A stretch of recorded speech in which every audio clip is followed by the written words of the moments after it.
ہمارے ارد گرد ہر وقت ایک تبدیلی کا عمل جاری رہتا ہے، چیزیں بدلتی رہتی ہیں، ہم مصروف رہتے ہیں دنیاوی کام کاج میں، لیکن ذرا سی بھی اتنی فرصت نہیں حاصل کر پاتے کہ اپنے ارد گرد بدلتی ہوئی چیزوں کو دیکھ سکیں۔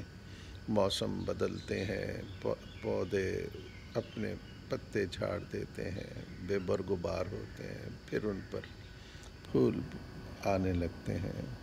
پرندے کبھی ہمیں چہچہاتے ہوئے نظر آتے ہیں، کبھی وہ ہجرت کر جاتے ہیں۔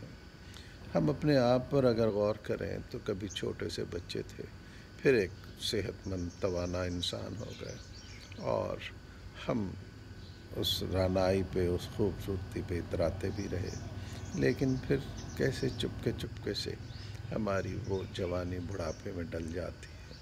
وہ جو ہم توانا ہوا کرتے تھے اب سہارے کے محتاج ہو جاتے ہیں۔ انسان کو زندگی میں سب کچھ دکھا دیا جاتا ہے، لیکن ہم دیکھتے نہیں، ہم سمجھتے نہیں۔ ہم دیکھتے ہیں کہ ہمارے ارد گرد کچھ لوگ تھے جو اب نہیں ہیں، اللہ کو پیارے ہو گئے، لیکن ہم سمجھتے ہیں کہ شاید موت انہی کا مقدر تھی۔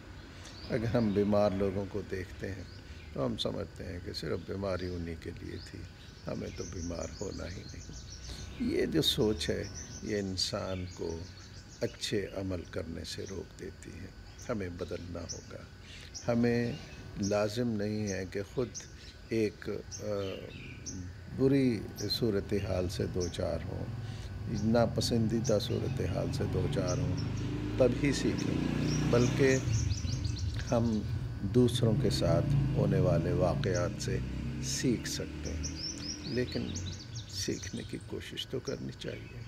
ہمیں تو اگر آپ دیکھیں ایک پولیو زدہ بچے کو تو اس کے جسم کے ساتھ اس کی ٹانگ ہوتی ہے لیکن فعال نہیں ہوتی۔ کیا یہ موت اور زندگی ساتھ ساتھ نہیں ہے کہ ایک ٹانگ زندہ ہے، چل رہی ہے، کام کر رہی ہے، لیکن دوسری ٹانگ بے حس ہے، اس پہ کسی قسم کا کوئی اثر نہیں۔